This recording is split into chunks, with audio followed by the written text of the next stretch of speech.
Hello दोस्तों, आपके अपने YouTube चैनल रोजगार फॉर यू में स्वागत है। दोस्तों, इस वीडियो में हम आपको यूपीएसआई के टॉप 5 इम्पोर्टेंट क्वेश्चन कराएंगे जो कि आपके दोस्तों प्रीवियस ईयर्स की परीक्षाओं में पूछे जा चुके हैं। हाँ, अगर दोस्तों आप यूपीएसआई और यूपी पुलिस और यूपीएसआई की तैयारी कर रहे हो तो उन एग्जामों की दृष्टि से यह सभी प्रश्न काफ़ी इम्पोर्टेंट हैं।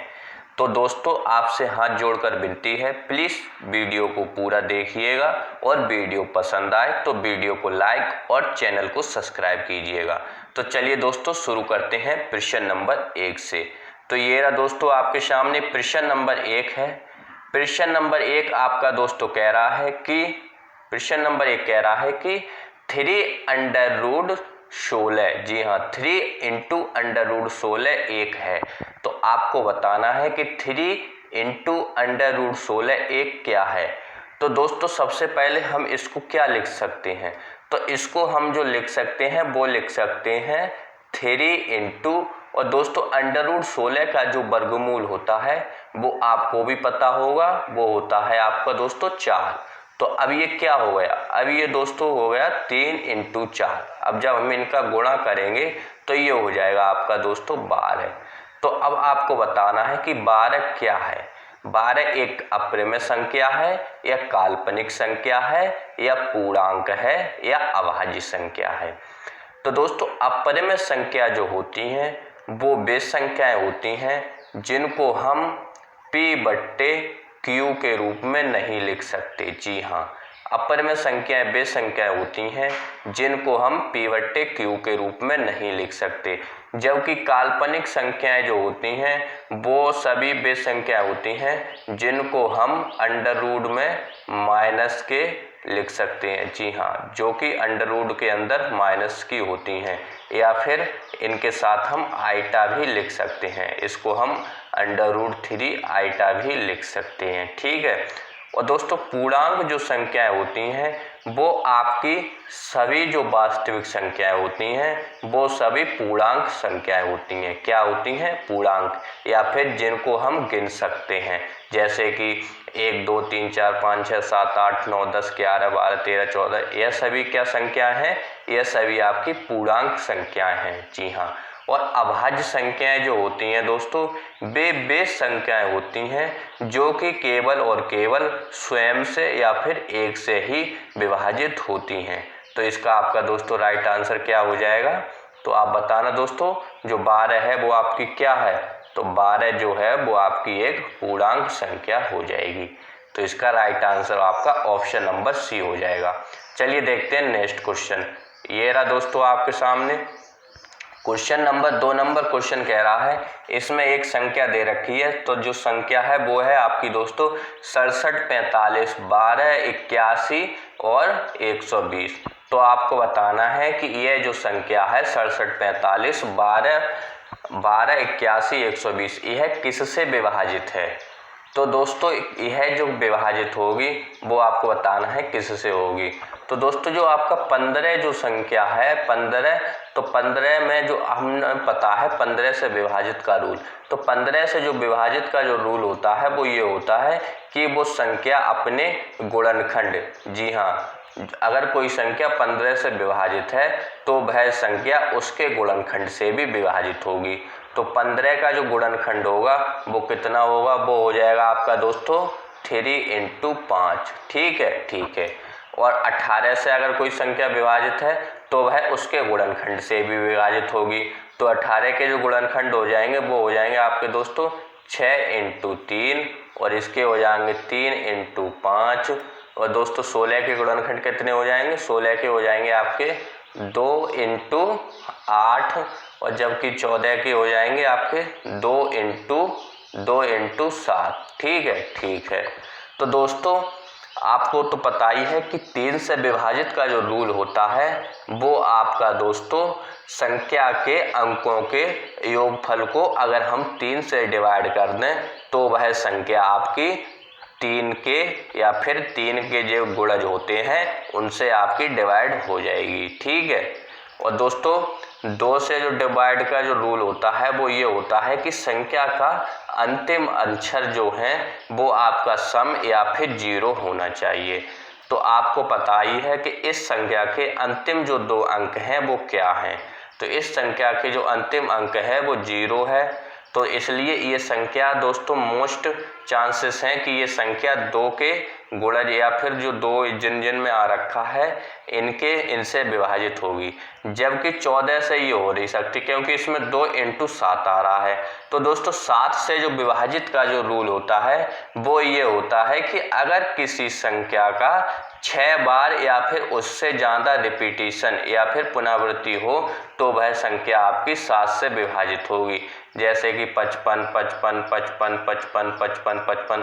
तो ये जो संख्या है वो आपकी दोस्तों आप देखोगे कि ये 7 से विभाजित होगी ये संख्या, जबकि इन संख्याओं में ऐसा नहीं है। तो इसमें कोई रिपीटिशन तो हो नहीं रखा है, तो इसलिए ये संख्या आपकी 14 से तो विभाजित होगी नहीं क्योंकि इसमें एक 7 छुपा हुआ है। अब देखेंगे हम 16 से। तो 16 से तो विभाजित का जो रूल होता है वो ये होता है कि संख्या के अंतिम 4 अंक जो हैं वो आपके किससे विभाजित होने चाहिए, 16 से। तो इसके अंतिम 4 अंक क्या हैं, इसके अंतिम 4 अंक जो हैं वो हैं आपके 11, 12 और 20।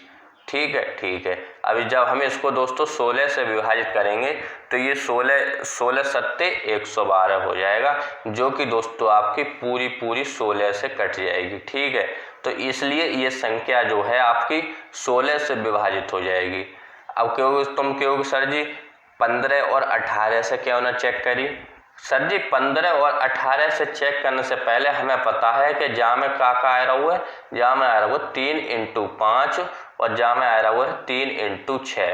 और जबकि 3 को दोस्तों हमें एक रूल पता है 3 से विभाजित को, कि संख्या के अगर अंकों का योग आपका 3 से विभाजित है तो वह संख्या आपकी 3 से विभाजित होगी। तो जब हम इसके अंकों का योग करेंगे तो ये हो जाएगा आपका 7, 6 और 7 13, 13 और 4 17, 17, 5 22, 22 और 1 23, 23 और 2 25, 25 और 8 33, 33 1 34, 34 1 35, 35 और 2 37। क्या 37 3 से डिवाइडेड है? आप कहोगे नहीं है सर जी, 37 3 से डिवाइडेड नहीं है। तो इसलिए ये जो संख्या है वो आपकी 15 और 18 से विभाजित नहीं होगी, और 14 से तो हो ही ना सकती क्योंकि इसमें एक 7 छुपा है।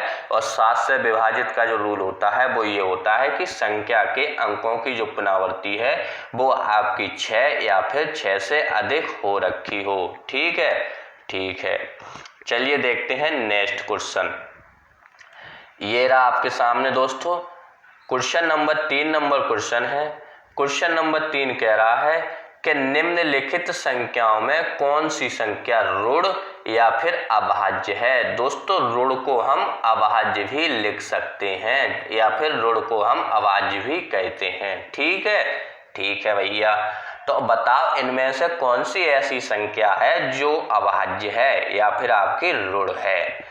तो आप कहोगे सर जी 47 के सिवा और कोई तो है ना, क्योंकि 51 जो है वो आपकी 3 से और फिर 17 से डिवाइडेड है, तो इसलिए ये भी ना हो सके। और जो 39 है वो आपकी 3 और 14 वो 3 और 13 से डिवाइडेड है, तो ये ना हो सके। और 27 जो है वो आपकी 3 × 9 से भी डिवाइडेड है, 3,9 से भी डिवाइडेड है, तो ये भी ना हो सके। तो कौन सी हो सके आपकी, तो हो सके आपकी ऑप्शन नंबर ए 47। ठीक है, ठीक है। चलिए देखते हैं नेक्स्ट क्वेश्चन। और हाँ, अगर आपको हमारे बताने से पहले आंसर पता हो या फिर आपने सॉल्व कर लिया हो तो आप उसका आंसर कमेंट बॉक्स में ज़रूर दीजिएगा। और आप लास्ट में ये भी बताइए कि आपने कितने और मतलब कितने क्वेश्चन जो हैं वो सही किए हैं। चलिए देखते हैं नेक्स्ट क्वेश्चन। ये रहा आपके सामने क्वेश्चन नंबर 4 नंबर क्वेश्चन है। क्वेश्चन नंबर 4 कह रहा है कि 11,025 के गुणकों की संख्या ज्ञात करो। जी हाँ, 11,025 के गुणकों या फिर गुणनखंडों की संख्या ज्ञात करो। तो सर जी कैसे ज्ञात करेंगे, हमें गुणनखंड विधि पता ही ना है। तो गुणनखंड विधि अगर नहीं पता है तो सीख लियो आज। तो क्या करते हैं, सबसे पहले 11,025 लिखे। ठीक है, अब हम देखेंगे कि जाके लास्ट में क्या आ रहा हुआ 5। तो जिस भी संख्या के लास्ट में अगर सर जी आपको 5 आ जाए तो 100% चांसेस हैं कि वो संख्या आपकी 5 से ही डिवाइडेड होगी और काउ से हो ना सके। ठीक है, ठीक है, 5 से डिवाइडेड करेंगे तो जब हम 5 से भाग देंगे 11,025 में तो क्या बार कटेगी? तो देखो 5 दूनी 10, एक शेषफल बचो 5 दूनी 10। ठीक है, ठीक है, 0 लगाओ, 5 25। अब फिर जाके लास्ट में 5 है, अब फिर 5 से ही कटेगी तो 5 चौका 20, 2 बचे, 5 चौका 20, 5 एकम 5, संख्या आ गई आपकी 441। हमको एक रूल पता है कि अगर संख्या के अंकों का योग 3 से डिवाइडेड है तो वो संख्या आपकी 3 से डिवाइडेड होगी। सर जी अगर आपको विभाजकता के रूल पता ना होगा तो आप ये मानो मतलब डिवाइड करना बहुत आसानी से सीख जाओगे। तो हमें पता है कि संख्या के अंकों का योग अगर 3 से डिवाइडेड है तो वो संख्या भी आपकी किससे डिवाइडेड होगी? 3 से। तो इसके अंकों का योग कितना है?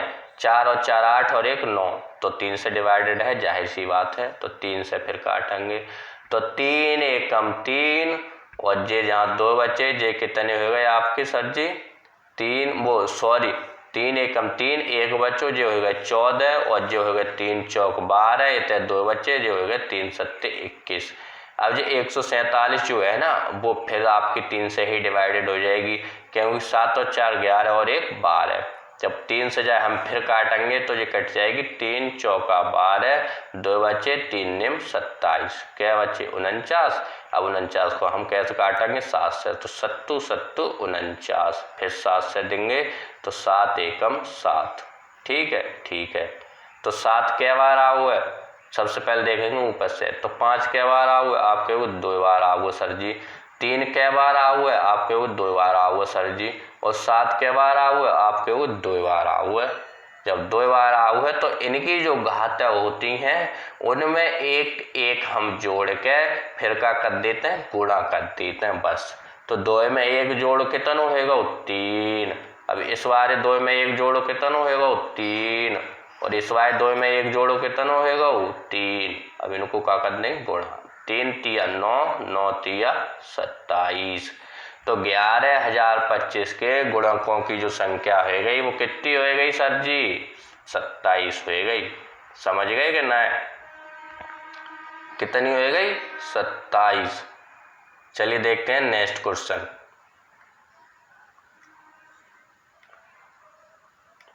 ये आपके सामने क्वेश्चन नंबर 5 नंबर क्वेश्चन कह रहा है कि 60 के गुणनखंडों की संख्या ज्ञात करो। भैया 60 के गुणनखंडों की संख्या जो हमने पिछली विधि से ज्ञात करी वो इसी विधि वो लगा देंगे इसी में वही विधि। तो 60 के गुणनखंड मतलब कि 60 सबसे छोटी संख्या से पहले भाग देते हैं। कैसे देंगे? 2 से। तो कै बार गाओ? 30 बार। फिर 2 से देंगे कै बार गाओ? 15 बार। अब कैसे देंगे? 3 से। कै बार गाओ? 5 बार। फिर 5 से देंगे कै बार गाओ? 1 बार। सर जी 2 कै बार आए? आप कहोगे सर जी 2 तो 2 बार आए हैं। और 3 कै बार आए हैं? 3 1 बार आ हुआ है। 5 कै बार आए हैं? 5 आपको 1 बार आ हुआ है। तो इनकी जो घात है उनमें एक एक जोड़ के गुणा करवाए दो बस। तो 2 में 1 जोड़ क्या हो गए? 3। 1 में 1 जोड़ क्या हो गए? 2। और 1 में 1 जोड़ो फिर क्या हो गए? 2। तो 3 दूनी 6 और 6 दूनी 12। Right answer option number D. ठीक है, ठीक वो सॉरी दोस्तों, right answer option number B. चलिए देखते हैं नेक्स्ट क्वेश्चन। ये रहा आपके सामने दोस्तों जो कि काफी इंपोर्टेंट क्वेश्चन है। तो क्वेश्चन नंबर 6 कह रहा है कि 56 की पावर या फिर 56 की घात 283 गुणा 141 की घात 283 गुणा 125 की घात 254 के अंतिम 2 अंक क्या हैं? आपको बताना है अंतिम 2 अंक क्या हैं या फिर इकाई अंक हमें ज्ञात करना है। इकाई अंक ही तो अंतिम 2 अंक या फिर इकाई अंक लास्ट बार हो तो एक इकाई अंक ही तो कहेंगे वाकेल है। तो सही है सर जी, ज्ञात कर लो। तो हमें एक रूल पता है कि अगर किसी संख्या के बेस में 0,1 और 0,1,5,6 आ रहा है, तो वह संख्या को जो इकाई अंक होतो है वह वही होतो है। ठीक है, मतलब वो स्वयं ही होतो है। समझ गए कि ना समझ गए? जैसे कि जा को बेस कितनो है इकाई अंकों को, जा को बेस है 6, जा को 1, जा को 5। ठीक है, ठीक है। चाहे इनकी घात में या फिर इनकी पावर में कितनों क्यों ना होए, 1000, 1 लाख, 10 लाख, 50 लाख कितनों होए, मगर उनको इकाई अंक में कोई परिवर्तन ना होतो है। ठीक है सर जी? ठीक है। तो सर जी अब बताओ हमें, जा को जब बेस JE है, जा को 1 है, जा को 5 है, तो इनके इकाई अंक में कोई परिवर्तन ना हो। आप कहो सर जी कोई ना हो, तो फिर इकाई अंक लिख लो। जा को लिखो 6 और जा को लिखो 1 और जा को लिखो 5, गुणा कर लो। 6 एकम 6 और 6 पंजे 30, तो जाओ इकाई अंक का 0 है। तो जब 0 को काऊ अगली बारी संख्या में गुणा करेंगे तो बहु का हो जाएगा 0 हो जाओ कि ना हो जाएगा? हो जाएगा सर जी, 0 हो जाओ। तो उसके जो अंतिम 2 अंक जो हो जाएंगे इस संख्या के, वो क्या हो जाएंगे? 0,0। समझ गए कि ना समझे भैया? ना समझे तो दोबारा बता दियो, हम दोबारा समझा देंगे, टेंशन मत लियो तुम। अगर हाँ वीडियो पसंद आए तो लाइक करना मत भूलियो, लाइक करना मत भूल जाइयो, हम कह दे रहे हैं तुमसे।